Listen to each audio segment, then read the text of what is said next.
নমস্কার। আমরা আজকে অনুষ্ঠান শুরু করছি। এইটি শ্রী অনির্বাণজির উপরে আজকের আমাদের অনুষ্ঠান। আজকে ওনার ১২৫তম আবির্ভাব দিন আমরা পালন করছি।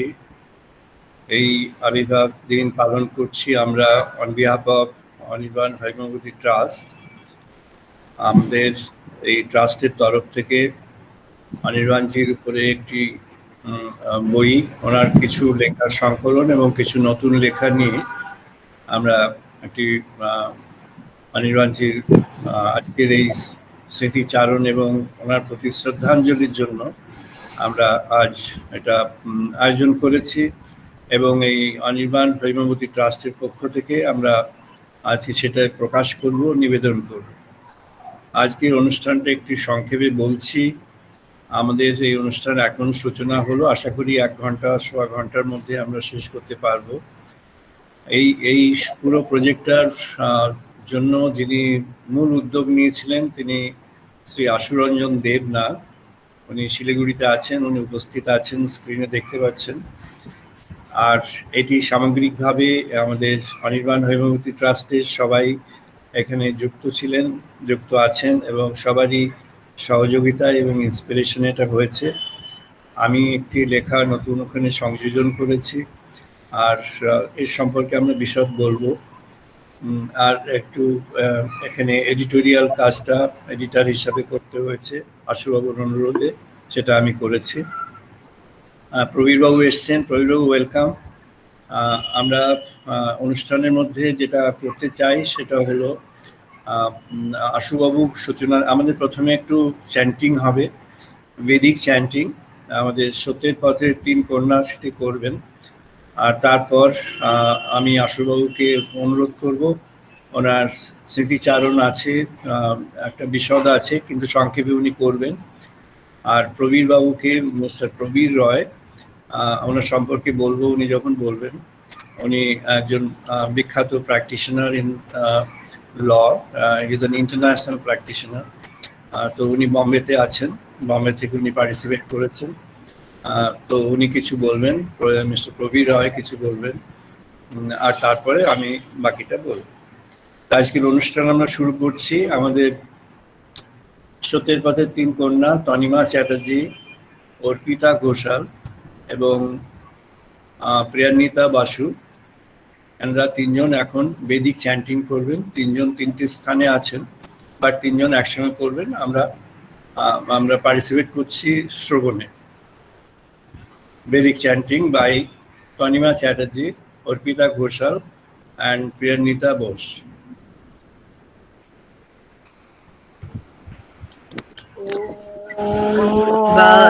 Bhag me manosi pratishtitam mano me vachi pratishtitam abhihi medhi vedasya mani swaha shrutam me prahasiha Nino adhiteno ahoradam sangdadhami Shridam Vadiswami Satyam Vadiswama Tatmang avatu Vaktaram avadu mang avatu vaktaram Om Shanti Shanti Shanti Shanti Om apayantu mongani Vak prana chakshuhu Shrodramataha Valam Indriyani Cha Sarvani Sarvam Brahma Upanishadam মাহং ব্রহ্ম নিরাকুর্যাৎ মা ব্রহ্ম নিরাকরোৎ অনিরাকরণমস্তু অনিরাকরণমেস্তু ধর্মস্তে ময়ি সন্তু তে ময়ি সন্তু। ওম শান্তি শান্তি শান্তি। ওম পূর্ণমাদঃ পূর্ণমিদং পূর্ণাৎ পূর্ণম উদচ্যতে পূর্ণস্য পূর্ণমাদায় পূর্ণমেবাবশিষ্যতে। ওম শান্তি শান্তি শান্তি। ওম সহনাবতু সহনৌ ভুনাক্তু সহ বীর্যং কর্বাবহৈ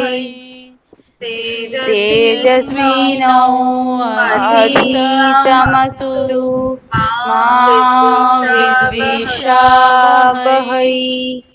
ওম শান্তি শান্তি শান্তি।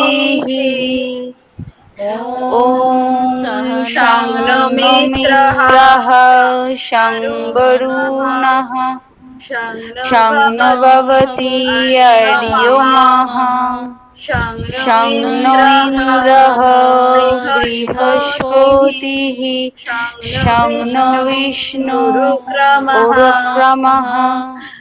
নমো ব্রহ্মণে নমোতে বায়ু ত্বমেব প্রত্যক্ষং ব্রহ্মসি ত্বমেব প্রত্যক্ষং ব্রহ্ম বদিস্বামি ঋতং বদিস্বামি সত্যং বদিস্বামি তৎমাং অবতু তদ্ভক্তারামবতু অবতু মাং অবতু ভক্তারম। ওম শান্তি শান্তি শান্তি। ওম ভদ্রং কর্ণেभिः দেবা ভদ্রং পশ্যেমো অক্ষভিर्यजत्राः स्थिरैरङ्गैः तुष्टुवागुंसतनूभिः व्यशेम देवहितं यतायु। ओम शांति शांति शांति।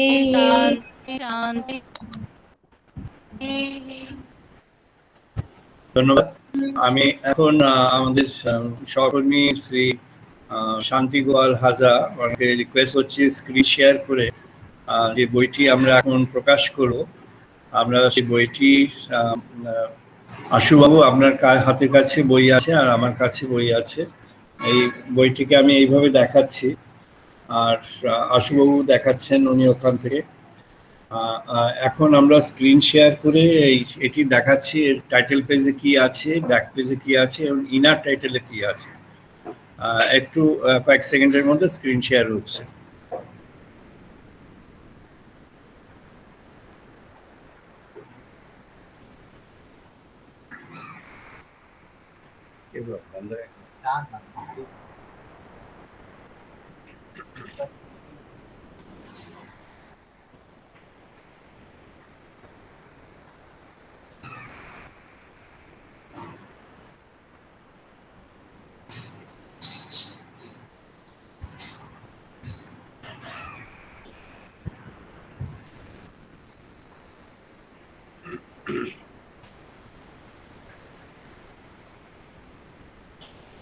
এটি ফ্রন্ট কভার।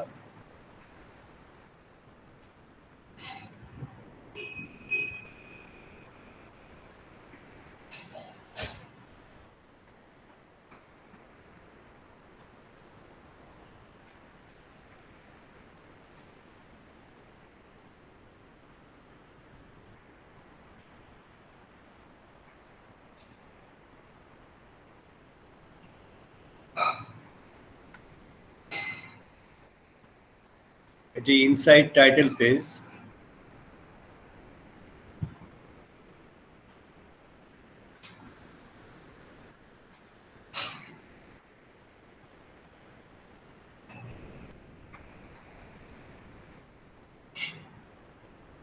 সন্দেহ একটু যদি পজ করেন, একটু পজ করুন।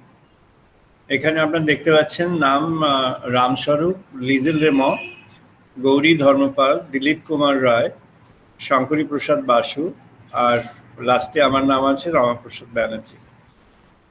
মেন যে এই পেপারগুলো কালেকশন করেছেন বাসুবাবু, সেগুলো হচ্ছে রামস্বরূপ, লিজেল রেমোর একাধিক পেপার আছে ভেতরে, সেগুলো রিপ্রোডিউস করা, গৌরী ধর্মপালের লেখা, দিলীপ কুমার রায়, শঙ্করী প্রসাদ বাসু এনাদের লেখাগুলি রিপ্রোডিউস করা। আমি সেগুলো পড়ে দিচ্ছি, স্ক্রিন শেয়ারটা হয়ে যাক, তারপর পড়ে দিচ্ছি। হ্যাঁ, কন্টিনিউ করুন।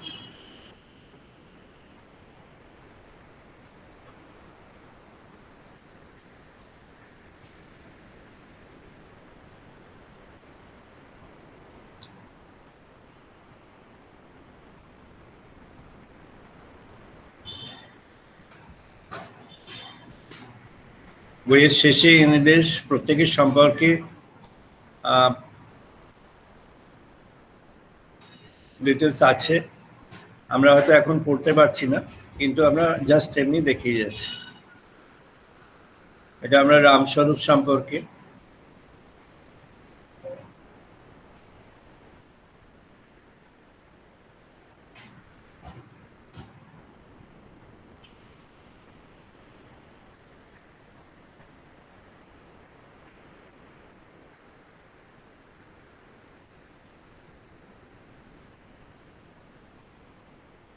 লিজেল রেমো সম্পর্কে,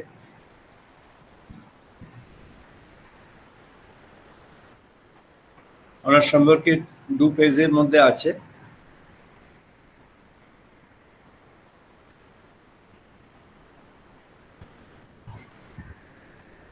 এটা লিজেল রেমো সম্পর্কে next page, second page.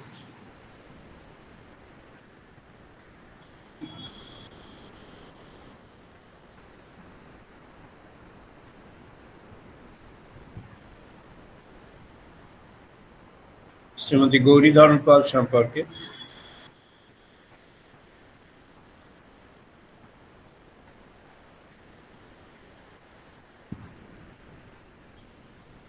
Dilip Kumar রায় সম্পর্কে,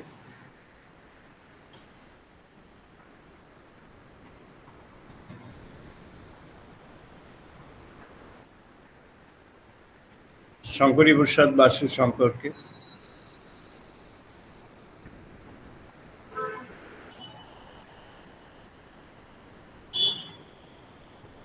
এরপর আশুবাবু সম্পর্কে, এটা আমি দিয়েছি আশুবাবুর আপত্তি সত্ত্বেও দিয়েছি। তার একটি যুক্তি হলো, যেহেতু এটা সবটাই ওনার উদ্যোগে হয়েছে, তাই that should be documented also.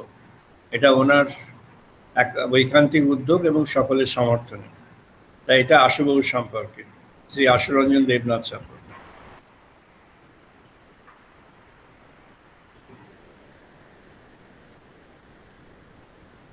এবার আমরা ব্যাক কভারে গেছি। ব্যাক কভারে অনির্বাণজির 2টি কোট আছে, ওনার সম্পর্কে একটি আর একটি।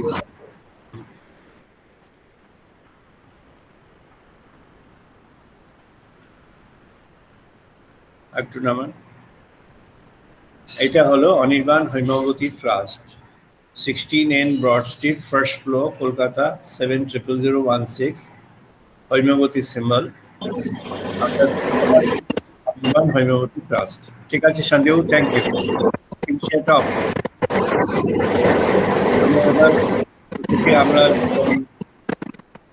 এবার আমরা প্রত্যেকেই বলবো। আমি প্রথমে অনুরোধ করছি আশুবাবুকে, আশুরঞ্জন দেবনাথ, আমাদের সঙ্গে বিজয় দা এসছেন, শ্রী বিজয় নাথ, উনিও কিছু বলবেন। প্রথমে আশুবাবু বলবেন। শ্রী আশুরঞ্জন দেবনাথ, উনি শিলিগুড়িতে আছেন, উনি শিলিগুড়ি থেকে বলছেন।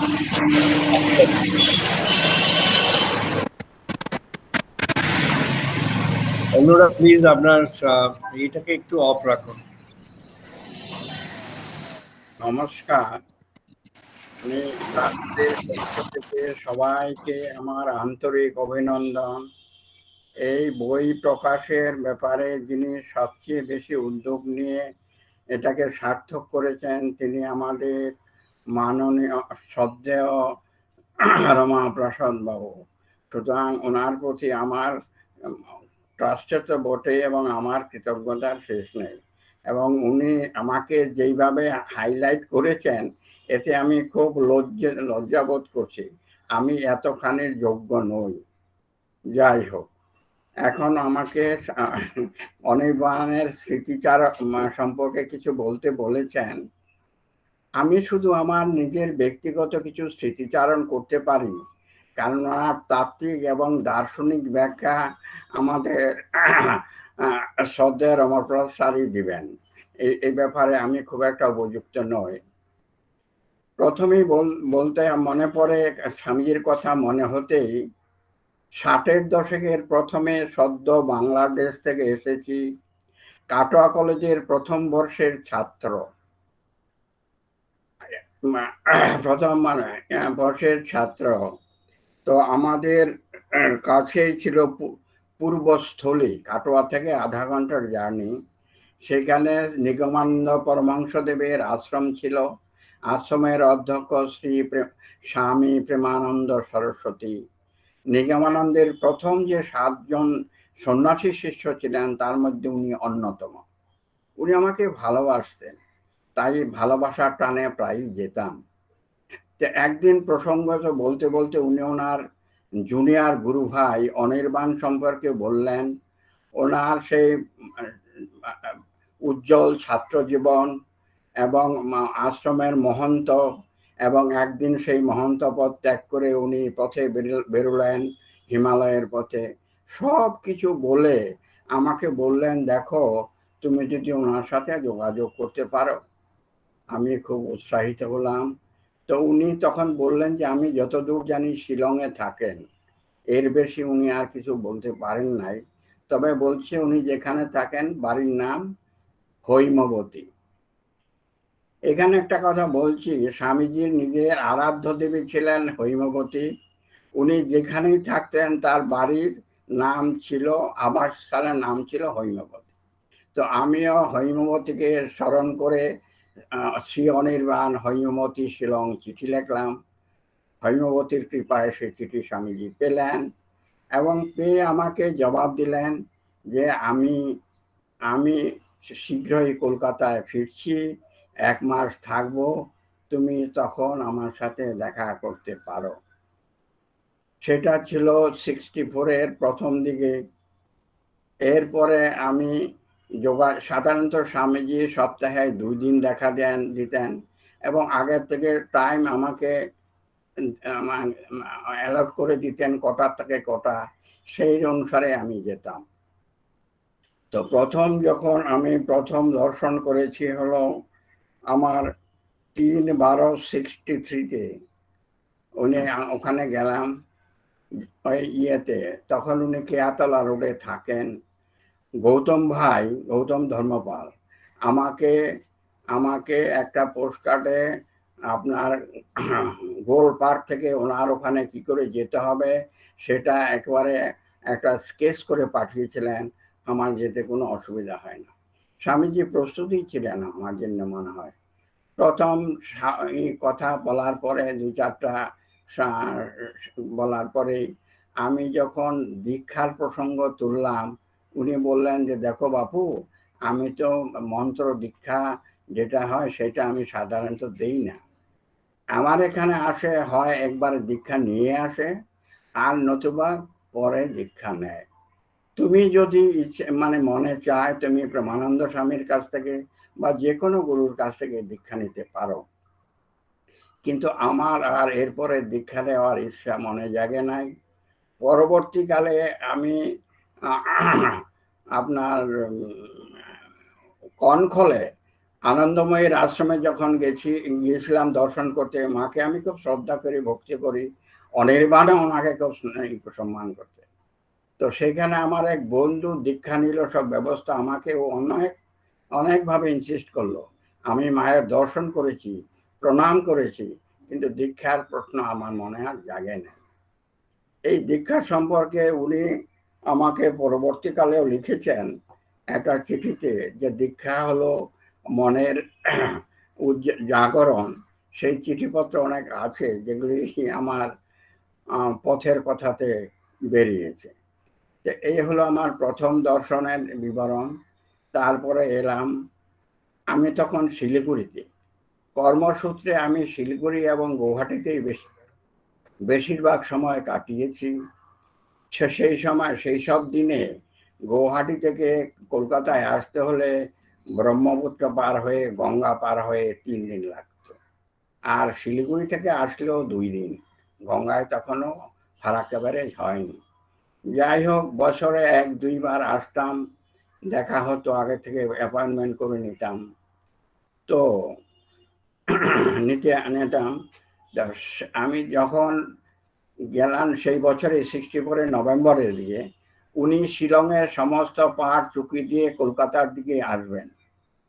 আমি শিলিগুড়ি জাংশন স্টেশনে ওনার সাথে দেখা করলাম, ফার্স্ট ক্লাস কামরাতে। আমার সময় 1 ঘন্টা গাড়িটা ছিল, সমস্ত সময়টাই উনি আমাকে দিলেন।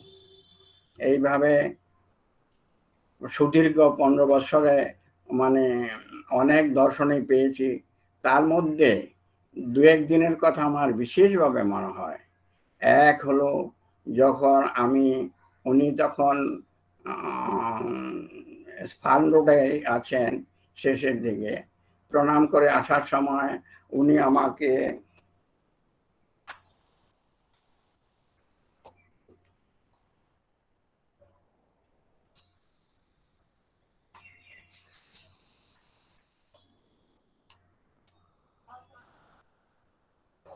হৈমবতীর আসন থেকে এই গোলাপ আমাকে উনি উপহার দিয়েছেন, হৈমবতীর আসন থেকে।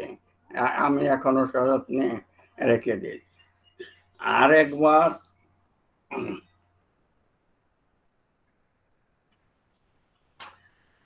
একবার ওনার 80তম জন্মবার্ষিকীতে উনি আমাকে ঠিকানা দিয়েছিলেন কলেজ স্ট্রিটের আপনার রূপা কোম্পানি থেকে টুলিপ উইদিন কিনে ওনার সাথে যখন দেখা করি, উনি স্মিত হেসে আমার কাছ থেকে বইটা নিয়ে সুন্দর করে লিখে দিলেন, আশু রঞ্জন দেবনাথ, অনির্বাণ 1-8-7-76। আমি স্বাভাবিক আর বললেন, মুখে বললেন টু লিভ উইদিন। সুতরাং এই স্মৃতি অনেকের সাথে এই 2 দিনের স্মৃতি এখনো আমার উজ্জ্বল হয়ে আছে। চিঠিপত্রের ব্যাপারে উনি প্রায় আমি 301 চিঠি পেয়েছি। তার মধ্যে 165টার মতন চিঠি নিয়ে ওই পথের কথা নামে একটা সংকলন, এটাও আমাদের মহন্তোষ চ্যাটার্জির উদ্যোগেই করেছিলাম। উনি সমস্ত নিয়ে করে দিয়েছেন এবং এই নামটা, পথের কথা নামটাও স্বামীজিরই দেওয়া, এই নিয়েছি। সুতরাং সেই সব চিঠিতে আমাকে সারা জীবন শুধু যে ধ্যান ধারণা বা সাধন সম্পর্কে বলেছেন তা নয়, আমি খুব সহজভাবে, এত সহজভাবে ওনাকে আমার ডে টু ডে ব্যক্তিগত প্রবলেম বলতাম, উনি সমস্তই আমার বুঝিয়ে দিতেন। যখন জীবনে নানা রকম ঘাত প্রতিঘাতে হতাশ হয়ে পড়তাম, উনি আমাকে উৎসাহ দিতেন। একদিন একটা চিঠিতে উনি লিখেছিলেন যে, আমি যখন একবার লিখেছিলাম উনি অসুস্থ, যে তুমি চলে গেলে আমি কাকে নিয়ে থাকবো। উনি তখন বললেন, তোমার এই দুর্বলতা ঝেড়ে ফেলাও, আমি কোথায় যাব, আমি তোমার মধ্যেই থাকবো। এর চেয়ে বেশি আর কি করে পেতে পারি। সুতরাং এইভাবে উনি আমাকে দিয়ে গেছেন। যখন দর্শন করতে যেতাম, উনি আমার জন্য যেন তৈরি থাকতেন। অন্য যে কোনো ভিআইপি হোক, তারা বাইরে অপেক্ষা করতেন। এরকমই একটা 79-এর শেষের দিকে যতদূর মনে পড়ে, আমি দর্শন করে, দর্শনের সময় সব সময় যে কথা বলতাম তা নয়, 1 ঘন্টা 1.25 ঘন্টা থাকতাম, তার অধিকাংশ সময় মৌন, চুপ করে। স্বামীজি কিন্তু জিজ্ঞাসা না করলে কোনো জবাব দিতে পারতেন না, এবং ওখানে বসেই যে অবজর্ভ, ওখানে যে একটা শান্তি প্রশান্তি, এটা ব্যাখ্যা করার মতন আমার ভাষা নাই। তো যাই হোক, সেই দিন বাইরে বেরিয়ে দেখলাম সামনে রেমো এবং আরো কিছু বিদ্বজ্জন বসে আছেন, কিন্তু আমি এমনই বোকা, এমনই লজক প্রকৃতির, ওনারা আমাকে স্মিত হেসে অভ্যর্থনা করলেন, আমি ওনাদেরকে একটু হেসে হেসে বেরিয়ে এলাম। না পরিচিত, পরিচিত হওয়ার কি একটা সুবর্ণ সুযোগ ছিল। আমি যে এতবার গিয়েছি, একমাত্র গৌতম ভাই আর রমাদি ছাড়া আর কারোর সাথে আমার তেমন পরিচয় বা হৃদ্যতা গড়ে ওঠেনি। পরবর্তীকালে আমাদের গৌতম লাহিড়ী মহাশয় আমাকে খুঁজে বের করেছেন এবং আমাকে এই ট্রাস্টের একজন ট্রাস্টি করারও সৌভাগ্য হয়েছে আমার। তো চলেছে এই রেমোকে আমি যখন বঙ্গাইগাঁও 91-এ, আমি কিছুতেই স্বামীজির মাই লাইফ উইথ এ ব্রাহ্মণ ফ্যামিলিটি খুঁজে পেলাম না। আমি ওনাকে একটা চিঠি লিখলাম, আপনি অবাক হবেন, আমার 1 পৃষ্ঠার চিঠিতে আমি একটা অনুরোধ করেছিলাম যে আপনি স্বামীজির উপরে যদি কিছু জীবনী লিখে যান ভালো হয়। কিন্তু উনি আমাকে বললেন, এত খুশি হলেন, শুধু খুশি নয়, আমাকে 2 পৃষ্ঠার লম্বা চিঠি লিখলেন, লিজাল রেমের চিঠি, এবং বললেন যে আমার বয়স এখন 91, আমার পক্ষে তো এখন জীবনী লেখাতে হাত দিতে পারি না, তবে আমি যা লিখেছি তাছাড়াও আমার কাছে ম্যানুস্ক্রিপ্ট আছে, কয়েক মানে 100 পৃষ্ঠার টাইপড ম্যানুস্ক্রিপ্ট এবং ছবি, তুমি যদি চাও আমি পাঠিয়ে দিতে পারি। কিন্তু আমি এমনই দুর্ভাগা, সেই আমার সেটা আর চাইলামও না, পেলামও না। হয়তো এখন উনি একটা চ্যারিটেবল অর্গানাইজেশনের সাথে যুক্ত ছিলেন, ঠিকানাটা আমাকে অনির্বাণে দিয়েছিল এসে, হয়তো এখনো চিঠি লিখলে সেসব সংগ্রহ করতে পারি, কিন্তু কি লাভ, প্রকাশ করার মতন আর তো পাবো কিনা জানি না। তো এই যে বইটা প্রকাশ হয়েছে বা প্রকাশিত হয়েছে, এটা আমি প্রথম বারবারই বলছি, এটা একমাত্র আমাদের শ্রদ্ধেয় রমাপ্রসাদ বাবুর প্রচেষ্টাতে হয়েছে। এটা ছাড়াও আমার কাছে আরো অনেক মেটেরিয়ালস আছে। একটা আছে হলো আপনার collected works of Shri Anirban, ইংরেজিতে ওনার যে 4টা বই আছে সেটাকে একত্র করে একটা কম্পাইলেশন। আর একটা আছে, এটা যেমন ইংরেজি বেরিয়েছে রেমিনেসেন্স, ঠিক বাংলায় একটা আছে অনির্বাণ স্মৃতি, সেটাও 300-350 পৃষ্ঠার হবে। সমস্ত পত্র পত্রিকা থেকে নানা জায়গা থেকে আমি এগুলি করে করে মধুপোকার মতন সংগ্রহ করেছি। তারপরে আছে 100-250 পৃষ্ঠার অপ্রকাশিত অনির্বাণ, আমি জানি না সেই সব কোনোদিন প্রকাশের আলোয় আনতে পারবো কিনা, জানি না। তবে আমাদের প্রকাশের এখন একটা বিশেষ সমস্যা হয়েছে রাখার জায়গা। আমাদের কোথাও ট্রাস্টের ওই রমণী চ্যাটার্জি স্ট্রিটের বাড়িটা হাতছাড়া হওয়ার পরে এখন আমাদের মাথা গোঁজার জায়গা নাই, সুতরাং বই প্রকাশ করি বা কোথায় রাখবো সেও একটা সমস্যা হয়েছে। এরপরে স্বামীজিকে আমি অল্প কিছু করে মাসে মাসে পাঠাতাম, 10, 20, 30 করে মাসে মাসে পাঠাতাম। সেইটা উনি নিজে মানি অর্ডার, যখন শয্যাগত তখনও মানি অর্ডারে নিজে অ্যাকনলেজ করতেন, তারপরে আবার চিঠি লিখতেন, তোমার টাকা আমি পেয়েছি। কিন্তু আজ আমার দুঃখ হয়, তখন শুধু 10-20 টাকাই পাঠিয়েছি, কিন্তু তখন কেন দিইনি আমার সকল শূন্য করে, তখন কেন দিইনি আমার সকল শূন্য করে। নমস্কার।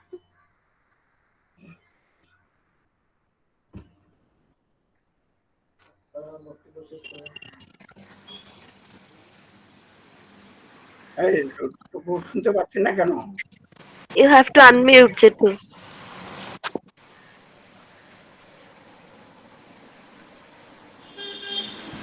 সরি, আমার মিউট করা ছিল।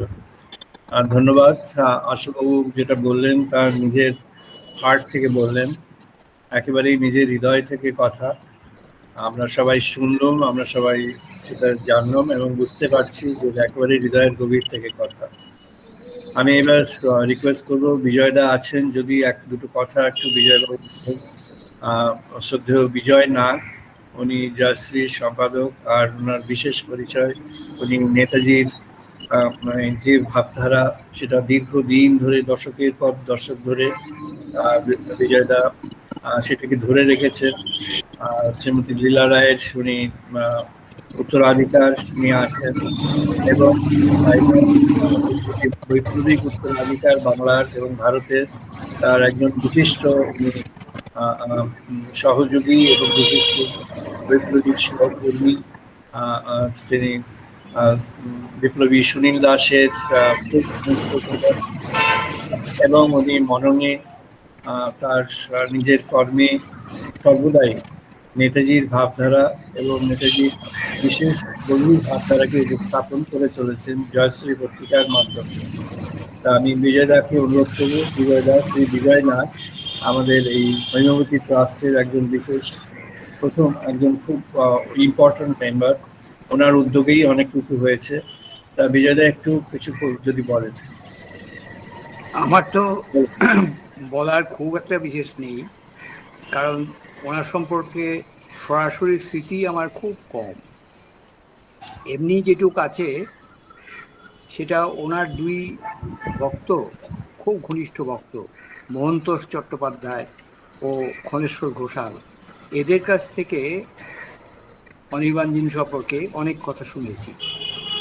60-এর দশকে একদিন অফিস থেকে আমি কলকাতা বিশ্ববিদ্যালয়ে শঙ্করীবাবুর কাছে যাই। আমি মাঝে মাঝে যেতাম শঙ্করীবাবুর ওখানে।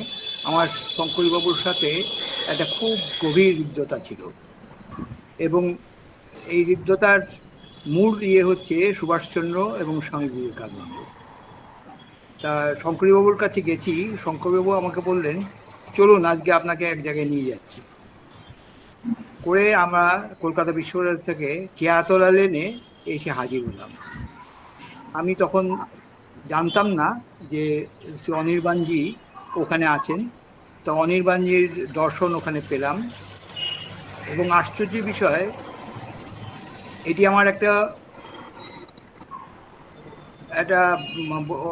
অবিস্মরণীয় স্মৃতি। সেদিন শঙ্করবাবুকে অনির্বাণজি তার যে কাছে যে ভগিনী নিবেদিতার যে চিঠিপত্র ছিল, সেই চিঠিপত্র, পুরো চিঠিপত্রটি একটি বাক্সে উনি সেটিও শঙ্করবাবুর হাতে অর্পণ করলেন। এইটা আমার একটা অত্যন্ত সৌভাগ্য, এবং সেই চিঠিপত্র পরবর্তীকালে 2 খণ্ডে বেরিয়েছে, আমি জানি না তৃতীয় খণ্ড বেরিয়েছে কিনা। তা সেই অসংখ্য চিঠি লিজার রেমো কাছে গচ্ছিত ছিল, সেইগুলি তিনি অনির্বাণজির কাছে দিয়েছিলেন, এবং অনির্বাণজি সেইটা প্রকাশের জন্যে শঙ্করীবাবুর কাছে অর্পণ করেন। এই একটি মাত্র আমার স্মৃতি, তাকে আমরা প্রণাম করলাম, এবং তিনি আমাদের কাছে যে কোন স্তরে রয়েছেন সেটা বলে ব্যাখ্যা করা খুব মুশকিল। আশুবাবুর অনেক স্মৃতি রয়েছে, আমি কিছু কিছু রমাদির কাছেও শুনেছি, এবং রমাদির সাথে অনির্বাণজির যে গভীর সম্পর্ক ছিল সেটাও জেনেছি। তা সেইগুলো সব তার যে যারা খুব ঘনিষ্ঠ ভক্ত, যারা ঘনিষ্ঠ ছিলেন, তাদের কাছ থেকে শোনা। আমি তাকে আমার প্রণাম জানাচ্ছি আজকের এই শুভ দিনে। নমস্কার। থ্যাংক ইউ বিজয়দা, শ্রী বিজয় নাগ। আপনি আপনার ব্যক্তিগত অভিজ্ঞতা যেটা বললেন তার মধ্যে একটা ভীষণ ইম্পর্ট্যান্ট, যে উনি যে নিবেদিতার চিঠিগুলো হ্যান্ডওভার করলেন শঙ্করীবাবুকে, সেটাই হলো নিবেদিতার লেটার্স। ওটা একটা বিরাট হিস্টোরিক্যাল ডকুমেন্ট, আর সেই মোমেন্টে আপনি ছিলেন, এটা একটা বিরাট ঘটনার বর্ণনা। Thank you. আমরা এবার যাব আমাদের মাননীয় শ্রী প্রবীর রয়, উনি বম্বেতে আছেন। উনি একজন বিশিষ্ট আইনবিদ, এবং শুধু দেশে নয় বিদেশে, আমেরিকাতেও উনি বিভিন্ন জায়গাতে উনি জন্য বিখ্যাত।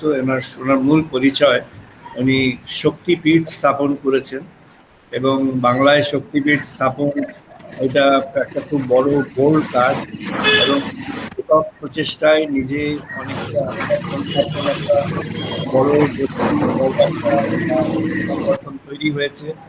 এই শক্তিপীঠ যারা কলকাতার কাছাকাছি থাকেন তারা জানবেন, কলকাতার এয়ারপোর্ট থেকে বারাসাতের দিকে যেতে আপনারা দেখবেন যে মধ্যমগ্রামের আগে টুয়ার্ডস বারাসাত বাঁদিকে একটা দেখবেন ভারতের শক্তিপীঠ, একটা বিরাট অর্গানাইজেশন ভেতরে।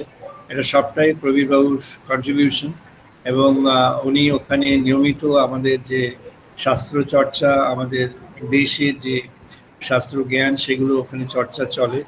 আমরা ওনার শক্তিপীঠের সঙ্গে বহুভাবে আমরা যুক্ত থেকেছি, বহুবার গেছি নানা অনুষ্ঠানে। তো উনি একজন বিশিষ্ট বক্তা, আর উনি আমাদের এই অনির্বাণ হৈমবতী ট্রাস্টের একজন বিশিষ্ট সদস্য। শ্রী প্রবীর রায়, আপনি একটু কিছু বলুন, কয়েক মিনিট। প্রবীর বাবু, হ্যাঁ শোনা যাচ্ছে। আমি একটু অভিভূত হচ্ছি আপনার প্রতিষ্ঠায় আপনারই মতো একজন বয়স্ক মানুষ নিষ্ঠার সঙ্গে ডক্টর রমাপ্রসাদ ব্যানার্জির সহায়তায় এমন একটি গ্রন্থের সংকলন আজকে আমরা ভাবা যায়। মানে গুরু প্রীতি, গুরু প্রেম এবং আদর্শ নিষ্ঠা না থাকে এইভাবে কোনো একজন মনীষী জীবন এবং তার বাণী এভাবে প্রকাশিত করার মতো আরো ভিতরে এই সুবিধার অভাব থাকতে। সত্যি আপনি তো আমি ওনার কথা শুনেছি, উনি যখন অনির্বাণজির সঙ্গে প্রথম দেখা করেন তখন আমি ক্লাস করি। আমি বুঝতে পারছি আমার জীবনে দুর্ভাগ্য বা সৌভাগ্য কিছু জানি না, কিন্তু আমি অনির্বাণজির সাক্ষাৎ দর্শন কোনোদিন পাইনি। আমি বিজয়দাকে দেখেছি, বিজয়দার সঙ্গে পরিচিত সূত্রে আমি মোহনতোষ চ্যাটার্জির সান্নিধ্যে এসেছি, এবং আমি যখন দিল্লিতে ট্রান্সফার হয়ে যাই কর্মস্থলে তখন আমাদের ওখানে একটা পাঠ্যচক্রের আয়োজন করতাম। এই অনির্বাণ সম্বন্ধে প্রতি শনিবারে আমরা পাঠে বসতাম এবং তার পাঠ করাই। ওখানে অনেকে আসতো, আমরা এবং আরো অনেকে আসতো, এবং সব থেকে আশ্চর্য আশীর্বাদও ওখানে যেতাম এবং আমার ভাগ্নে ওরাও আসতো। সব থেকে বড় কথা, আমি যত অনির্বাণের চিঠিগুলি করেছি তত মনে হয়েছে আমার প্রাণের কথাগুলি কে এভাবে লিখে, এবং একটা বই একটা পড়তে শুরু করলে মানে সেই বই ছেড়ে আমি কখনো উঠতে পারতাম না, খালি মনে হতো পরে কি হচ্ছে। এবং এইভাবে আমার চোখের সামনে উত্তরায়ণ প্রকাশিত হলো, আমি অভিভূত হলাম। মানে জীবনের যে এত অমূল্য সম্পদ থাকতে পারে। আমি বিবাহিত নই, কিন্তু অনির্বাণ উত্তরায়ণ গ্রন্থে উত্তরায়ণ পত্র মানে যে পত্র সংকলনে যেভাবে চিঠিপত্র লিখেছেন মহেন্দ্র চ্যাটার্জি এবং তার স্ত্রী, সেই চিঠি পড়ে আমি অভিভূত হয়েছি। আমি লিখে লিখে কেঁদেছি যে কেন আগে তার সঙ্গে পরিচয় হলো। তারপরে আমি পত্র লেখা থেকে শুরু করে অন্য সমস্ত লেখাগুলি পড়া শুরু করলাম, এবং যত পড়েছি তত অভিভূত হয়েছি।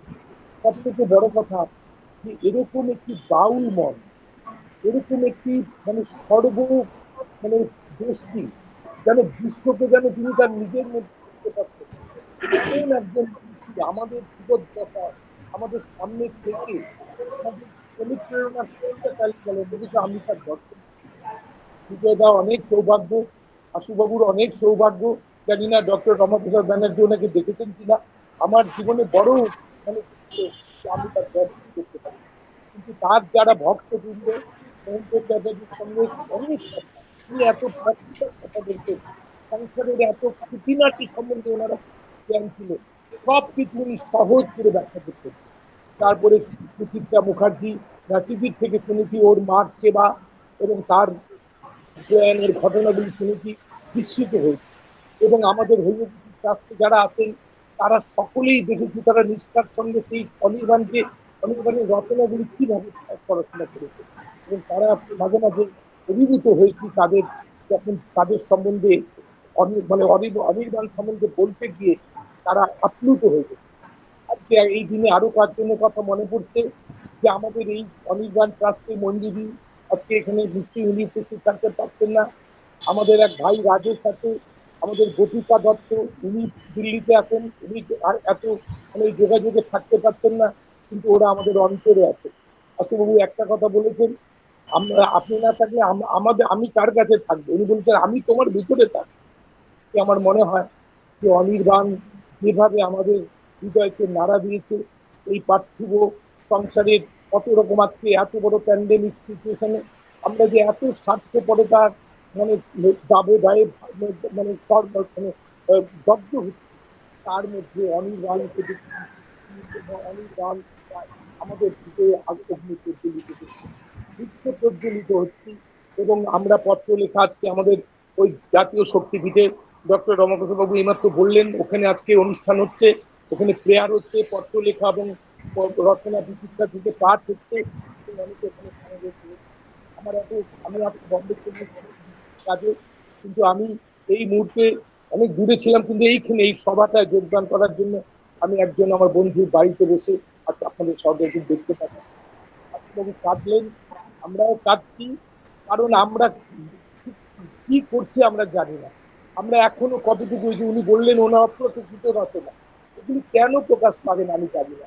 আমার বহুত ইচ্ছা আছে, রমাপ্রসাদ বাবু, বিজয়দা যদি উৎসাহ দেয়, আমরা যেভাবে পারি অপ্রকাশিত রচনাগুলি আমরা নিশ্চয়ই প্রকাশ করতে পারবো, আমাদের দৃঢ় বিশ্বাস আছে। এবং এটা থেকে আমরা কেন বঞ্চিত হব, এই অপ্রকাশিত রচনা প্রকাশনার আলোকে আনতেই হবে। এটা একটা খুব দুর্লভ প্রাপ্য, এটা আমাদের করতে হবে। আমি অঙ্গীকার করছি, যেভাবে হোক যদি সহায়তা আশুবাবুকে করতে হয়, আমি তার মধ্যে একজন থাকবো, যেভাবে হোক। কারণ এই কাজ আমাদের করে যেতেই হবে, তাহলে আমাদের নিশ্চিত শান্তি আমরা পাবো। আমরা আজকে এই অনুষ্ঠানের আয়োজন করার জন্য শুধু আশুবাবু না, আমরা রমাপ্রসাদ দাকে অভিনন্দন জানাচ্ছি এবং আজকে অনির্বাণের কাছে প্রার্থনা করছি, এখানে যারা গোপা, সমীরণ বাবু এরা সবাই আছেন, রাজেশ আছে, এবং যারা যারা আমাদের অনির্বাণ পাশে যারা আছেন, তারা সকলে আমার সঙ্গে একসঙ্গে শুধু একটি অঙ্গীকার করুন, যেন অনির্বাণজির অপ্রকাশিত রচনাগুলি আমরা আগামী বছরের মধ্যে প্রকাশ করতে পারি। এটা 125 বছর, আমরা যেন এটা যেন প্রকাশ করতে পারি, এই সংকল্প নিয়ে তাকে প্রণাম জানিয়ে আমি আমার শ্রদ্ধা নিবেদন করে আমার বক্তব্য শেষ করছি। নমস্কার প্রবীরবাবু, ধন্যবাদ। আপনি যে প্রমিসটা ঘোষণা করলেন, আপনি মনে করুন এই প্রমিসটা আমাদের সবার পক্ষ থেকে আমি এই প্রমিসের সঙ্গে যুক্ত হলাম, এবং আমরা আমাদের ট্রাস্টের মিটিংয়ে বসে আমরা এটা কিভাবে এটা এগোনো যায় সেই রাস্তাটা আমরা খুঁজে বার করব। আশা করি আমরা আপনার প্রমিসটা রাখতে পারবো, এবং আমরা অ্যাটলিস্ট চেষ্টা করবো মিউট হয়ে গেল কেন? যাতে আমরা প্রমিসটা রাখতে পারি। হ্যাঁ বিজয়দা, বিজয়দা আপনি কিছু বলছিলেন? আচ্ছা, আমি এবার জিজ্ঞাসা করছি, গোপা সাহা এবং সমীরণ বাবু আপনারা কি আছেন? গোপা এবং সমীরণ বাবু আপনারা কি জয়েন করেছেন? আছি আছি আছি রমপ্রসাদ দা আছি। আচ্ছা, হ্যাঁ গোপা বাবু, গোপা ম্যাডাম।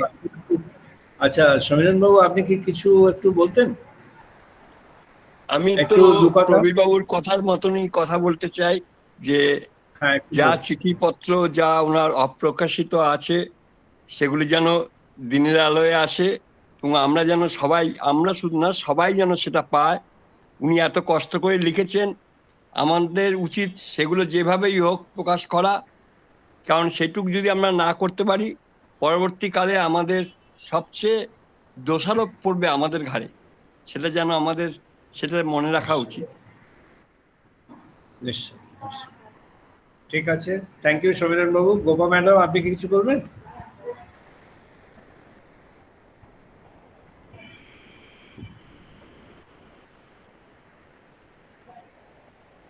আচ্ছা, হয়তো উনি শুনতে পারেননি।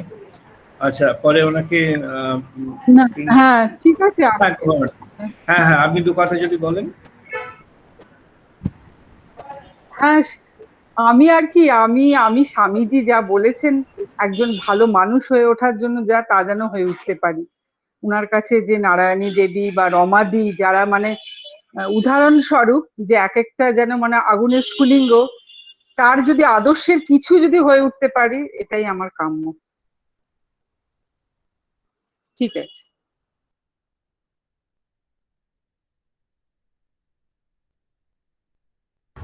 জেঠু মিউট করা আছে।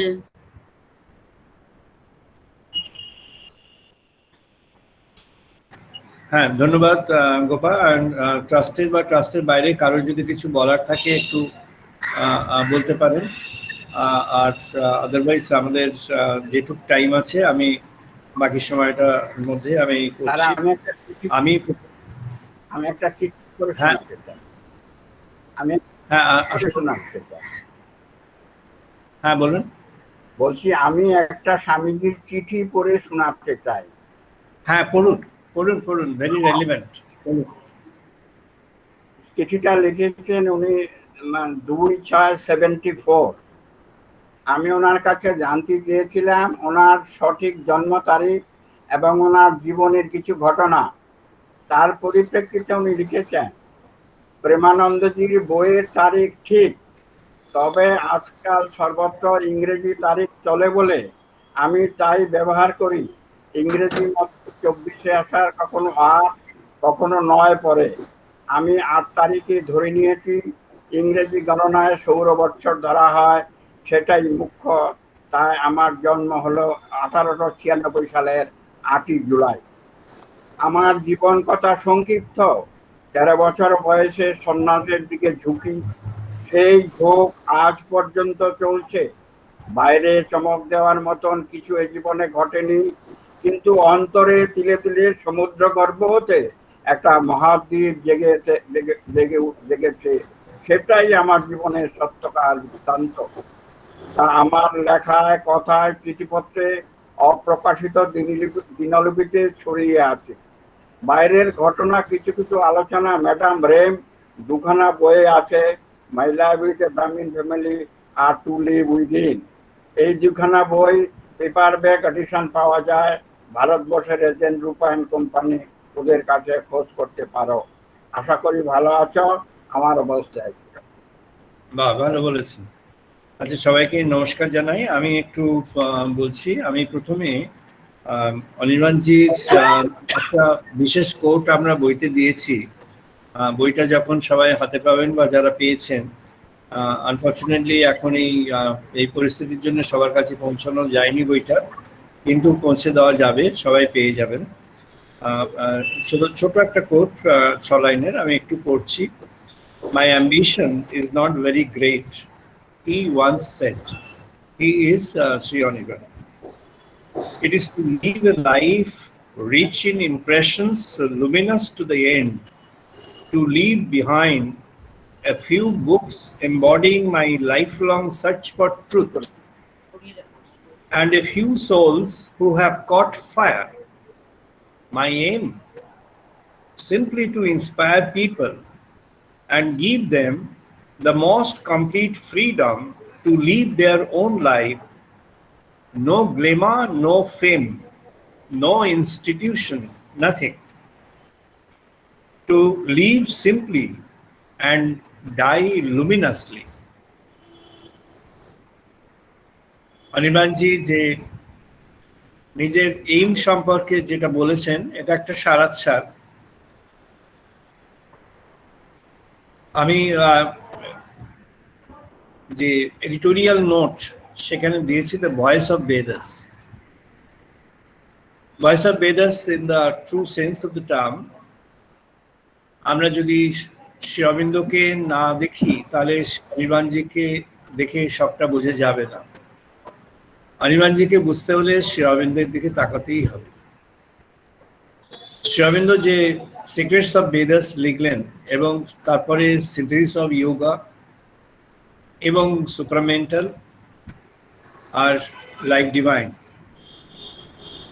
এবং কালমিনেশন যেটা হলো সাবিত্রীতে, the symbolic of the new civilization, the new soul for the new civilization. এর মধ্যে লুকিয়ে আছে যে আমাদের যে বেদিক ডক্ট্রিন, তার সারাৎসারের কিছুটা।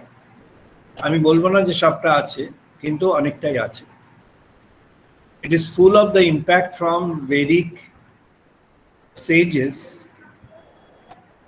শ্রী অরবিন্দের যেটি ইম্প্যাক্ট, সেটি মূলত যজুর্বেদের ইম্প্যাক্টটা বেশি। ঋষিদের কথা যদি বলতে হয়, তার ইম্প্যাক্টটা বেশি ঋষি অত্রি, যাজ্ঞবল্ক্য অ্যান্ড পার্টলি ঋষি বশিষ্ঠ।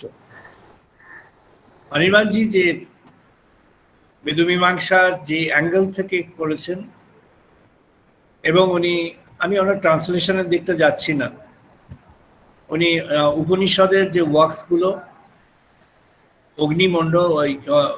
অগ্নি এবং সূর্যমণ্ডল, সেখানে উনি যেভাবে উপনিষদকে উনি বর্ণনায় নিয়ে এসছেন, সেটা এই মাইন্ড, যে মাইন্ডটা মূলত যাজ্ঞবল্ক্যের উত্তরাধিকারের মন, সেই দৃষ্টিতে অনির্বাণজির যে voice, that is the voice of the Vedas. যে পথটা ওনার পথ is the wandering monk in the truest sense of the term and true monk. ওনার কোনো ইনস্টিটিউশন উনি গড়ে যাননি, এটা ঠিক কথা, কিন্তু একটা স্পিরিট উনি ইনহেরিট করেছেন অ্যান্ড স্পিরিটকে উনি ফরওয়ার্ড করেছেন ফর দ্য নেক্সট, যেটা নিয়ে আজকে আমরা আলোচনা করছি। এই স্পিরিটটা is a continuation of that Vedic spirit. Vedic period থেকে শুরু করে শ্রী অরবিন্দ পর্যন্ত যদি আমরা দেখি, দ্য জার্নি নানাভাবে এসেছে। শঙ্করাচার্য, মহাপ্রভু, শ্রীরামকৃষ্ণ, সবার মধ্যে নানাভাবে বেদিক স্পিরিটটা এসেছে এবং রিফ্লেক্টেড হয়েছে এবং তারা রিভিল করেছে। কিন্তু সেটাকে কনসলিডেটেড ওয়েতে in the form of consolidated living Shri Aurobindo প্রথম সেটি এন্ডেভার করেছেন। আমি শুধু আধুনিক বা প্রাগাধুনিক যুগের পরিপ্রেক্ষিতে বলছি না। প্রবীরবাবু একটা জানতে চেয়েছিলেন, পাবলিক ফোরামে জানতে চেয়েছেন, তো তার উত্তরটা পাবলিক ফোরামেই দিতে হবে। হ্যাঁ, ওনার সঙ্গে আমার দেখা হয়েছিল একটা গ্রামে, তার নাম এলাচি গ্রাম। বিজয়দা জানেন এলাচি গ্রামটা কোথায়? আপনারাও হয়তো সবাই জানেন। এলাচি গ্রাম নরেন্দ্রপুর রামকৃষ্ণ মিশনের অপোজিটের রাস্তা দিয়ে হেঁটে গিয়ে আদিগঙ্গার ওপারটা। তখন ওই আদিগঙ্গার ওখানে ব্রিজটা ছিল না, তখন ওই একটা কাঠের সেতু ছিল, ছোটখাটো, সাইকেল যেত আর কোনো মতে একটা রিক্সাও যেতে পারত। আমি আর একজনের সঙ্গে গিয়েছিলাম এবং সো মাচ সো ওনার সঙ্গে সেই সাক্ষাতের পরে এতটাই, অনেক বছর আগের কথা, তো দ্যাট ওয়াজ mid-70s, তো বুঝতে পারছেন, মোর দেন অ্যারাউন্ড 50 ইয়ার্স। তো তখন মনে হলো যে এখানে একটা থাকতে পারলে ভালো হয়। তো all of a sudden we heard that there are certain places which are on sale, মানে একটা land piece is on sale. পবিত্রবাবু একটা ল্যান্ড পিস কিনলেন and I was also eager, এবং later on I also bought. তো ওখানে উদ্দেশ্য ছিল উনি এখানে আছেন, আমরা কাছাকাছি থাকবো ইত্যাদি, মানে সেটা খুব সংক্ষেপে, পার্সোনাল ম্যাটার্স, অতটা আর বলছি না। তো এইটুকু। তারপরে উনি যে বালিগঞ্জে যেখানে ছিলেন ওখানে অনেকবার গেছি। ওনার ডায়েরি যেটা প্রকাশিত হওয়ার আগে, ডায়েরি রমাদির কাছে যে ডায়েরিগুলো ছিল, ডায়েরিগুলো সবগুলোই আমরা দেখেছি এবং সেগুলোর উপরে কিছু করার উদ্দেশ্য ছিল, ইচ্ছা ছিল, কিন্তু আমার তখন খুব ফ্রিকোয়েন্ট বিদেশে যেতে হতো, সেই জন্য আর কাজ করার সুযোগ হয়নি, তখন সুবিধাটা হয়নি। তো যাই হোক, but I am familiar with his works, with his thoughts, with his writings. তো আমরা এই সত্যের পথ যে ফোরামে এখানে আজকে অনেকেই আছেন, যে সত্যের পথের যে 3 বেদকন্যা যারা আজকে বেদিক চান্টিং করলেন, এরা আমাদের সত্যের পথে ছেলেবেলা থেকে, একেবারেই বাচ্চা অবস্থা থেকে যুক্ত। আজ প্রায় 20 বছর ধরে সত্যের পথ বেরোয়। অনির্বাণজি যেটা লিখেছেন, ওনার লাইফটা হচ্ছে life of a search for truth. আমাদের ভারতবর্ষের, যদি আমরা ভারতবর্ষের মৌলিক ঐতিহ্যটাকে দিকে তাকিয়ে দেখি, যে মৌলিক ঐতিহ্যের উপরে দাঁড়িয়ে নেতাজি সুভাষচন্দ্র বসু তার মহাসংগ্রামের পথে এগিয়েছিলেন, সেই মৌলিক ঐতিহ্যটি হলো inside out, interiorized life with the exteriorized world. একটা ইন্টেরিয়রাইজড লাইফ, একটা লাইফ যে লাইফটা কন্টেইনড হবে within, but the life would be in touch with the divine spirit always, while the life is into the work of the world, in the empirical context. এই যে একটা unique combination, এই unique combination demands that the person should be outside the boundaries of monasteries. মনাস্ট্রির যে boundary, সেই বাউন্ডারির বাইরে তাকে থাকতে হবে, সমাজে থাকতে হবে। যেটা একটি প্রচলিত কথা আছে যে সমাজে যারা তারা হচ্ছে ভোগী, আর যারা মনাস্ট্রিতে থাকে তারা ত্যাগী। আমাদের সত্যের পথ যে পত্রিকার সঙ্গে যারা যুক্ত বা আমাদের ওয়েবসাইট আছে, দেখলে পেয়ে যাবেন www.সত্যেরপথ.org। ওখানে প্রত্যেক সংখ্যা পাওয়া যায়, বেঙ্গলিতে আছে লেখা। এবার আমরা ইংরেজিটা প্রয়াস করছি ট্রান্সলেশন। জুন মাসের সংখ্যায় এই বিষয়টা নিয়ে বিস্তৃত লেখা আছে in the context of Vedas. আমাদের এখানে যেটি চলছে সেটি হলো বেদের, চতুর্বেদের একটা সম্পূর্ণ অ্যাসিমিলেশন, চতুর্বেদের সম্পূর্ণ অ্যাসিমিলেশন। যদি সেদিকে তাকিয়ে দেখা যায় তাহলে দেখা যাবে সেই বেদিক পিরিয়ড থেকে শুরু করে আজ পর্যন্ত যারা ভগবানের কথা বলেছেন, অবতারগণ এসছেন, মহাপুরুষগণ এসছেন, আমরা জানি বিভিন্ন স্ট্রিম অফ থটস, বিভিন্ন stream of devotion and meditation, বিভিন্ন স্ট্রিম অফ রিয়ালাইজেশন আমাদের আছে। আমাদের স্বরদর্শন আছে, স্বরদর্শন তো দর্শন।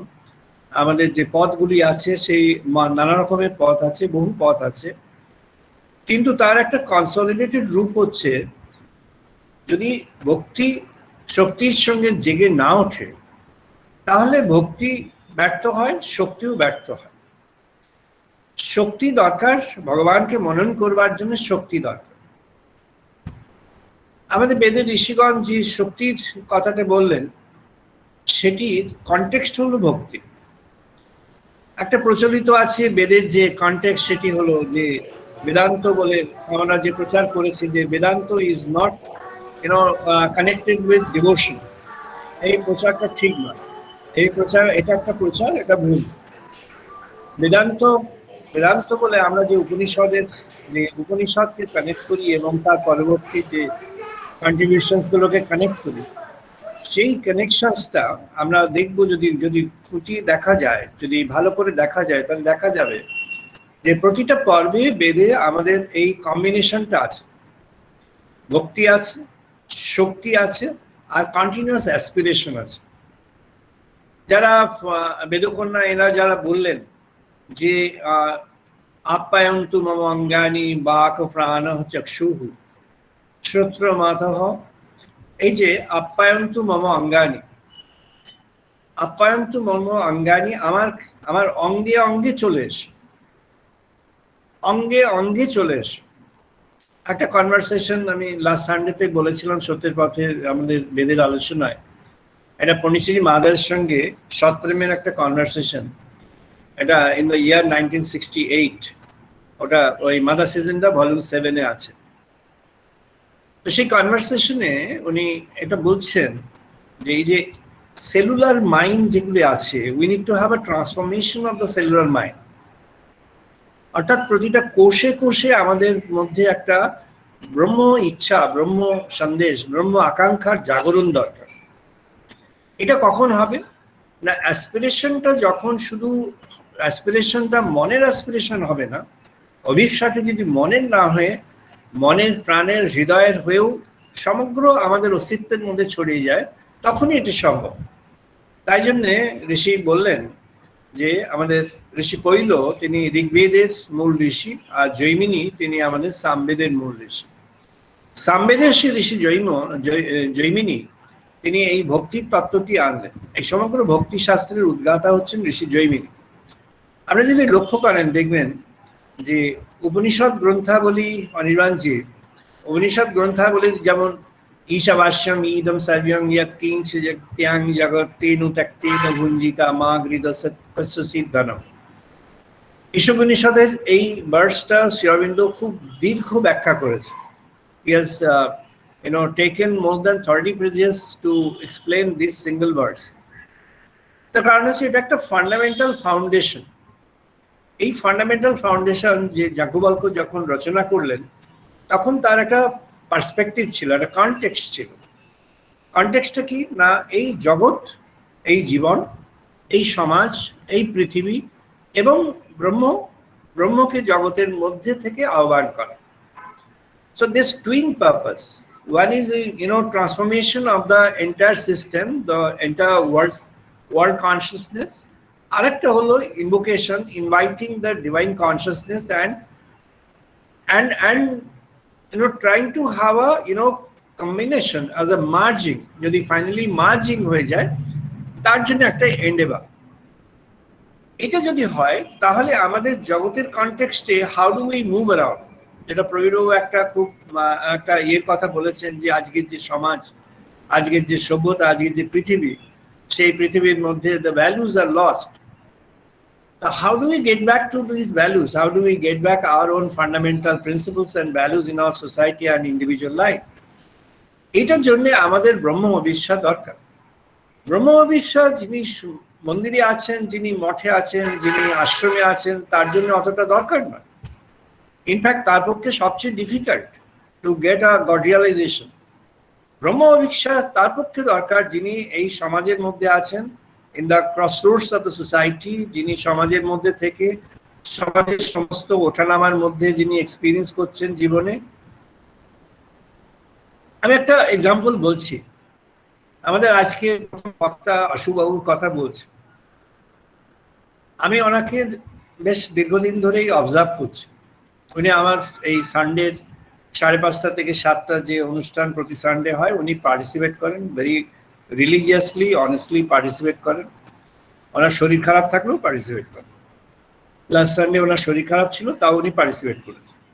I have observed him when he came to me. আমরা কলকাতায় যখন দেখা হয়েছিল, আমাদের যখন ট্রাস্টি মিটিংয়ে দেখা হয়, বা ওনার সঙ্গে আমার মনে হয় শিলিগুড়িতেও একবার অরবিন্দ কেন্দ্রে দেখা হয়েছিল।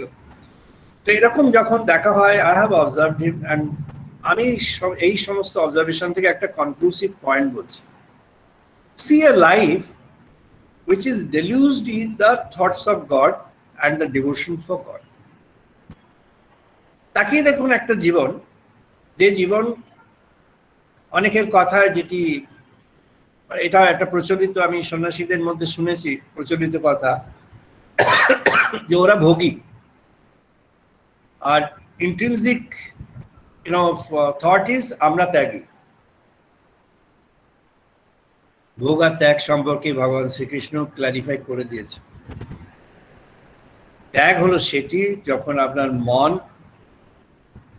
শুধু ভগবানকেই গ্রহণ করবার জন্য থাকবেন, আর জগতের বস্তু তার কাছে প্রিয় অপ্রিয় সমান হয়ে যাবে। জগতের যা কিছু বস্তু আছে, জগতের যে লাভালাভ আছে, সেটি তার কাছে তুল্যমূল্য হয়ে যাবে। ওই মোহ, ওই মায়া, ওই অ্যাটাচমেন্ট, ওই অ্যাট্রাকশনস তার মধ্যে থাকবে না। যদি না থাকে, the person turns into a true devotee. তিনি তখন হয়ে যান একজন খাঁটি ভক্ত। আর অন্তরে যে খাঁটি ভক্ত, তারই তো ব্রহ্মলাভ পর্ব শুধু সূচনা হয়ে গেছে আগে। যদি ব্রহ্মলাভ পর্ব সূচনা না হয়ে থাকতো, তাহলে অন্তরে ভক্তির ফুলটা ফুটতো না। অন্তরের ভক্তির ফুল যদি কারোর ফুটে থাকে, তাহলে তার ব্রহ্মলাভ পর্ব সূচনা হয়ে গেছে। জগতের মধ্যে থেকে, সংসারের মধ্যে থেকে, সংসারের সমস্ত দায় দায়িত্ব পালন করে, সমাজের সঙ্গে কানেক্টেড থেকে, সমাজের মধ্যে জীবন পরিবহ করতে হলে যেমন আয় করতে হয়, কার্য করতে হয়, দায়িত্ব পালন করতে হয়, সবকিছু করবার পরেও আলটিমেটলি মনটা পড়ে থাকছে একটি জায়গায়, সেটি হচ্ছে ভগবানের ক্ষেত্রে। ঠাকুর যেমন বললেন, এবারে সত্যের পথে একজন ভক্ত লিখেছেন ঠাকুরের ওই রেফারেন্সটা দিয়ে, বড়লোকের বাড়ির ঝি, সে সব কাজ করছে কিন্তু মনটা পড়ে আছে তার ঘরে সেই বাচ্চাটির জন্য, তার নিজের বাচ্চার জন্য। সে যে বাড়িতে কাজ করছে সেই বাড়ির বাচ্চাকে সে দেখভাল করছে, তার মাইন্ডটা পড়ে আছে তার নিজের বাচ্চার জন্য। মাইন্ডটা পড়ে আছে সেখানে। যদি মাইন্ডটা পড়ে থাকে, সে তো পূর্ণ ত্যাগী। মাইন্ডটা যদি ভগবানের কাছে পড়ে থাকে, সে পূর্ণ ত্যাগী। সে যার মধ্যে থাকবে সে পূর্ণ ত্যাগী। তার মধ্যে ত্যাগের স্পিরিটটা এসছে। আমাদের ঋষিরা এই ত্যাগের স্পিরিটটা দিতেন। আমাদের ঋষিদের কাছে যারা আসতেন তারা এই ত্যাগের স্পিরিটটা পেয়েছেন। তারা ত্যাগের স্পিরিটটা পেয়েছেন। ত্যাগের স্পিরিটটা পেয়েছেন বলেই তারা সবসময় ট্রুথকে খুঁজেছেন। ট্রুথকে ভেতরে খুঁজেছেন, বাইরে খুঁজেছেন। অনির্বাণজির লাইফ যদি আমরা দেখি, একজন ওয়ান্ডারিং মঙ্ক এ বললে হবে না, আরো গভীরে যেতে হবে। আমি তো অনির্বাণজিকে দেখি একজন মহর্ষি রূপে। তিনি একজন সত্যিকারের মহর্ষি, সেই বেদের মহর্ষি। আমি তাকে অত্যন্ত শ্রদ্ধা করি। শ্রদ্ধা করি শুধু দেখার জন্য নয়, শ্রদ্ধা করি তার যে জীবনের যে পরিচয়, তার লেখা বলা, তার সম্পর্কে। ফর এক্সাম্পল, লিজেল রেমো যে বাউল বলে তাকে লিখেছেন, লিজেল রেমো তাকে যেভাবে দেখেছেন, একজন সুইজারল্যান্ড থেকে এসে, ইউরোপ থেকে এসে, এখানে থেকে এত দীর্ঘদিন তার কাছে তিনি এত প্রবল একটা আকর্ষণ পেলেন, এত প্রবল একটা ইন্সপিরেশন পেলেন। ইন অ্যান্ড আউট তিনি তাকে দেখেছেন এবং দেখে তার সম্পর্কে যে রচনাগুলো করেছেন, যারা বইয়ের মধ্যে দেখবেন এখানে যে অংশগুলো আছে আশুবাবু সিলেক্ট করেছিলেন, সেই অংশগুলো দেখবেন যে তার মধ্যে ফুটে উঠেছে একজন মানুষ, তার কিছু নেই, অকিঞ্চন। হিউম্যান স্পিরিটটা আমরা জানি, ব্রনস্কি বলছেন তিনটে স্পিরিট, তিনটে টেন্ডেন্সি হচ্ছে হিউম্যান স্পিরিটকে তৈরি করেছে। একটা হচ্ছে the tendency and power of acquisition, একটা হচ্ছে the tendency and power of possession, একটা হচ্ছে the tendency and power of perpetuation. Acquisition acquire করতে হবে, যা কিছু ভালো সব চারদিক থেকে অ্যাকোয়ার করো, টাকা পয়সা, ধন দৌলত, মান সম্মান, অর্থ প্রতিপত্তি, শিক্ষা দীক্ষা, যা যা আছে, জ্ঞান ইত্যাদি সব অ্যাকোয়ার করো। অ্যাকোয়ার করতে হবে, হিউম্যান টেন্ডেন্সি। নেক্সট হচ্ছে পজেস করতে হবে, যা পাওয়া গেল সব সঞ্চয় করো, রাখো, ধরে রাখো, কাউকে দিও না, এটা আমার, অন্য কাউকে দেবে না। মাইন্ড, মাইন্ড, ঠাকুর বলেন অহং, এই হচ্ছে শত্রু, হচ্ছে পজেশন। আর একটা হলো পারপিচুয়েশন, যা পেয়েছি তার ধরে রাখতেই হবে, আরো বেশি বেশি করে পেতে হবে। এই তিনটে যেটাকে একটা এম্পিরিক্যাল ম্যান হিসাবে ডিফাইন করে, এই এম্পিরিক্যাল ম্যান, এই সমাজের যে পরিচয়, একজন সাধারণ মানুষ হিসাবে যে পরিচয়, ইউ অ্যান্ড মি, এই পরিচয় থেকে যারা বাইরে এসছেন, তাদের মধ্যে যারা সূর্য সম, যারা আলোক দান করেন, যারা আলোক দান করতে পারেন, যাদের মধ্যে সেই ডিভাইন লাইট আছে, যারা সেই ইলুমিনেশন অফার করতে পারেন, সেই ইলুমিনেশন অফার করবার জন্য যারা নিজেদেরকে উৎসর্গ করেছে ফর দ্য সোসাইটি, অনির্বাণজি তাদের মধ্যে একজন অন্যতম। এবং আমি কখনোই, যদি কেউ বলেন, আমি তার সঙ্গে কোনো বিতর্কে যেতে চাই না, কারণ আমি বিতর্ক পছন্দ করি না। কিন্তু যদি কারোর প্রয়োজন হয় আলোচনা করতে প্রস্তুত। শ্রী অরবিন্দকে বাদ দিয়ে অনির্বাণজিকে ভাবাটা ঠিক হবে না। অনির্বাণজির মধ্যে শ্রী অরবিন্দের প্রভাবটা অত্যন্ত ঘনিষ্ঠ প্রভাব, নিবিড় প্রভাব আছে, অন্য প্রভাব আছে, কিন্তু অরবিন্দের প্রভাবটা তার মধ্যে অত্যন্ত নিবিড়। সেটা ওনাকে ছোট করে না, সেটা ওনাকে বড় করে। উনি শ্রী অরবিন্দের প্রভাব, অন্যরা যেমন শ্রী অরবিন্দের অর্ডারে যারা আছেন, আমি কাউকে করছি না, সেই প্রভাবকে তারা ক্যারি ফরওয়ার্ড করেছেন জাস্ট। অনির্বাণজি তা না। He has immense creative contribution for the civilization. আমাদের ভারতবর্ষের ঋষিগণ যে ক্রিয়েটিভ কন্ট্রিবিউশন করেছেন ফর দ্য সিভিলাইজেশন, ঋগ্বেদের ঋষি, সামবেদের ঋষি, যজুর্বেদের দুজন আলাদা হয়ে গেলেন, বৈশম্পায়ন এবং যাজ্ঞবল্ক্য, গুরু শিষ্য বিভাগ হয়ে গেল, এবং অথর্ববেদের ঋষি অথর্বাণ এবং সুমন্ত, এই যে চারটি ভাগ হয়ে গেল, এই চারটি ভাগের আবার মিলন ঘটে গেল। ঋষি বশিষ্ঠ মিলন ঘটিয়েছে। বিশ্বামিত্র যখন আবার নতুনভাবে তিনি তার ঋষিত্ব প্রাপ্ত হয়ে গেলেন, তিনি মিলন ঘটিয়েছেন। আমাদের ঋষিগণের মধ্যে একজন ঋষির কথা বলছি, ঋষি সত্যকাম, মহর্ষি গৌতমের কাছে উনি তার শিক্ষা। সত্যকামের কাছে যারা পাঠ নিচ্ছিলেন, তার যে কনভোকেশন, সমাবর্তনে সত্যকাম পিপলকে বাদ দিলেন।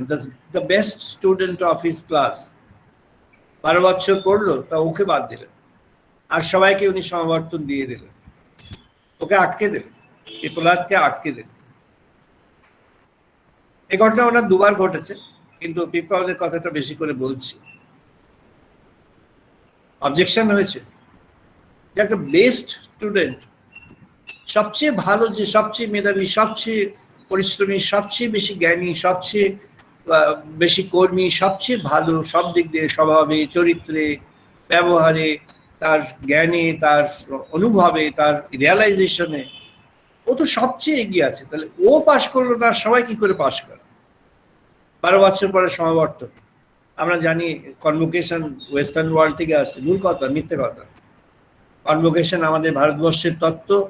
কনভোকেশন যাজ্ঞবল্কের পিরিয়ডে কনভোকেশন হয়েছে, 12 বছর পরে আপ টু 10,000 পিপল কনভোকেশন নিয়েছে। পিপলাদকে উনি বাতিল করে দিলেন, সমাবর্তন দিলেন না 12 বছর।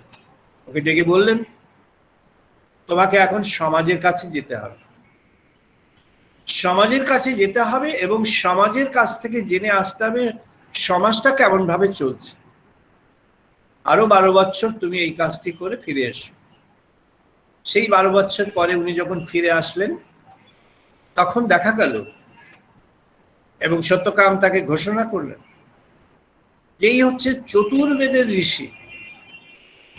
যে চতুর্বেদের ঋষি হয়েছে, কেন না চতুর্বেদের একটা পর্ব ছিল।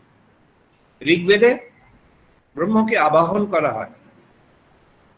আপনি অনির্বাণজির যে অগ্নিসূত্রের ব্যাখ্যাতে গিয়ে দেখবেন, উনি এই অগ্নিসূত্রে অগ্নিমিলে পুরোহিতম যজ্ঞাসদীবতারম রত্নধাতমাম, এটা যখন উনি বর্ণনা করছেন, ব্যাখ্যা করছেন, এবং ব্যাখ্যার মধ্যে দেখবেন উনি বলছেন, হে হে তুমি, হে পরম, তুমি এসো, তুমি এসো, তুমি এসো। এই যে ইনভোকেশন, তাকে ডাকা হচ্ছে, আবাহন। আবাহনটা ঋগ্বেদের মৌলতত্ত্ব।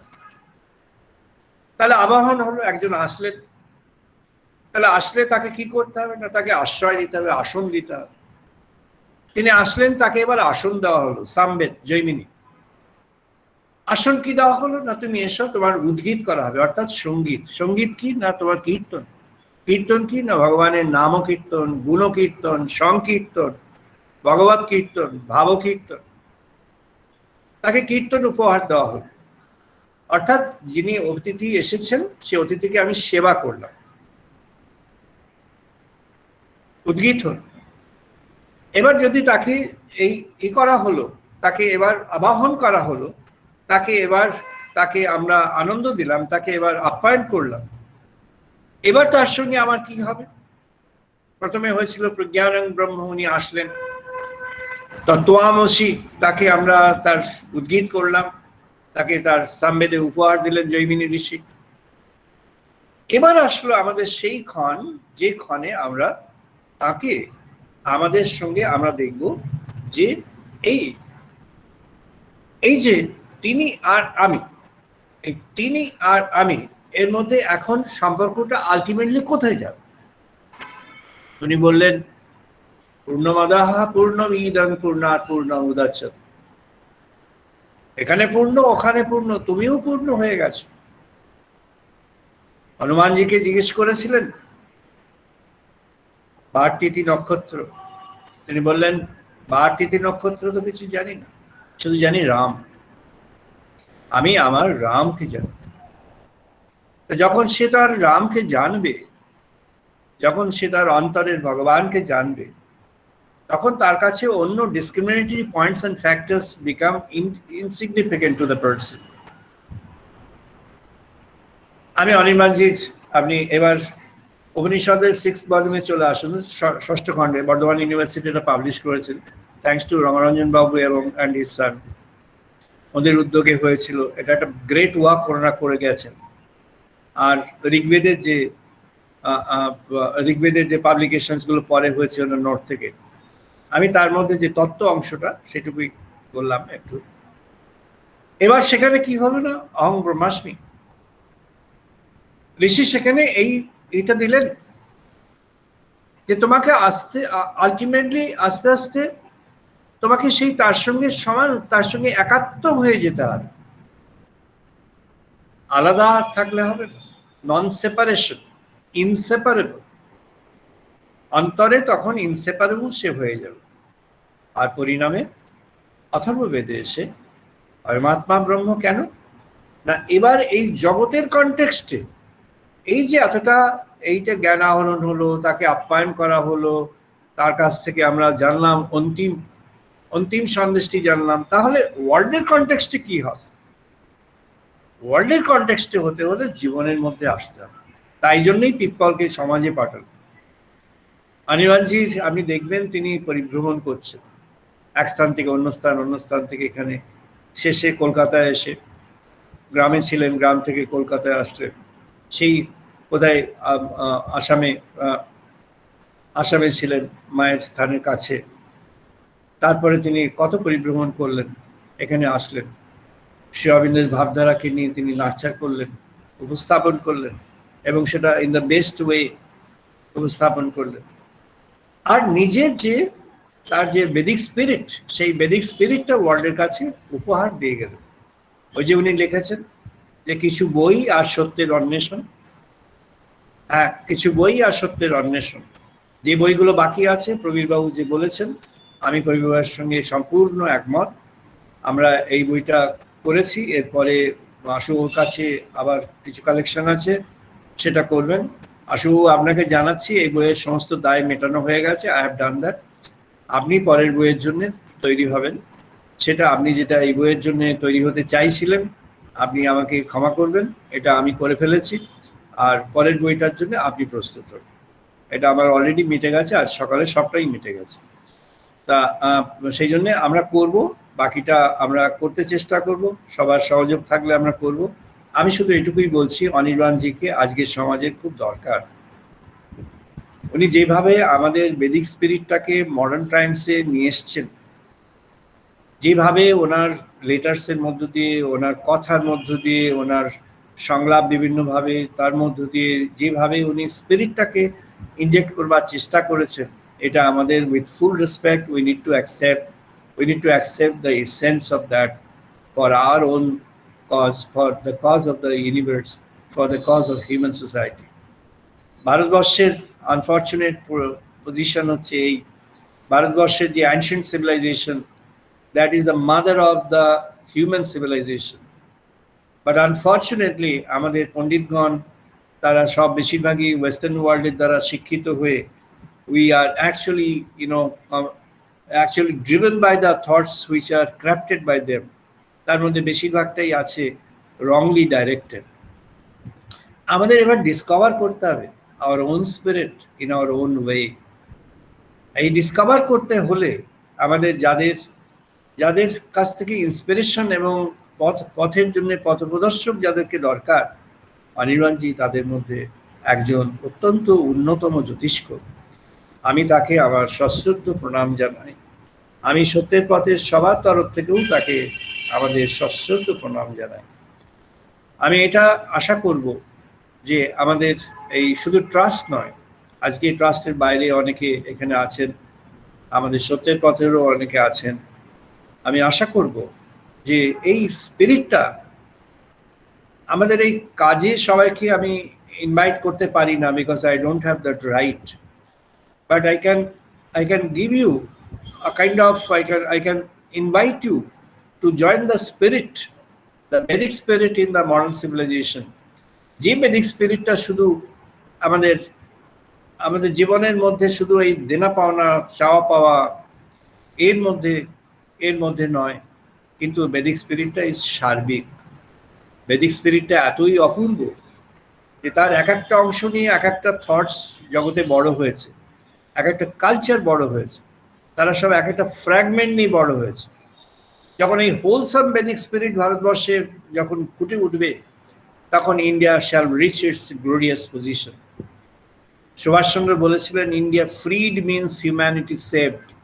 উনি এই ফেথের উপরে বলেছিলেন যে আমাদের যে অ্যানশিয়েন্ট সিভিলাইজেশনের যে বেসিক টেনেটস, সেই বেসিক টেনেটসটা যদি আমাদের দেশের ছেলেমেয়েরা, আমাদের মানুষেরা, আমাদের দেশের যারা পজিটিভলি ওরিয়েন্টেড মানুষ, তারা যখন ডিসকভার করবে, আনকভার করবে, যখন আনফোল্ড করবে, পদ্মফুল ফুটে উঠবার মতো ফুটে উঠবে, তখন সে ওয়ার্ল্ডকে নতুনভাবে আবার পথ দেখাবে। এইটুকু আপনাদের কাছে ক্ষমা চাইছি। আজকে আমাদের 7টা অবধি বলা ছিল, 7:20 হয়ে গেছে, একটু বেশি হয়ে গেছে, কিছু মনে করবেন না।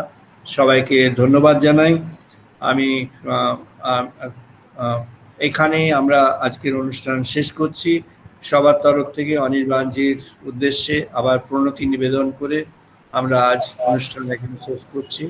আমরা আবার দেখব, চেষ্টা করব যদি আমরা অনির্বাণজির উপরে একটা কোনো বিশেষ আলোচনা আমরা করতে পারি, যাতে আরো বেশি সময় ধরে সবাই যাতে আরো পার্টিসিপেট করতে পারে। সেই জন্য থ্যাংক ইউ, সবাইকে শুভকামনা সবার জন্য করি। সবাই ভালো থাকবেন। Wish you all the best, and thank you all for taking your time out and participating, and thank you all for encouraging us, and বিশেষভাবে থ্যাঙ্কস জানাচ্ছি আশুবাবুকে, আমাদের বিজয় দাকে। থ্যাংক ইউ, নমস্কার।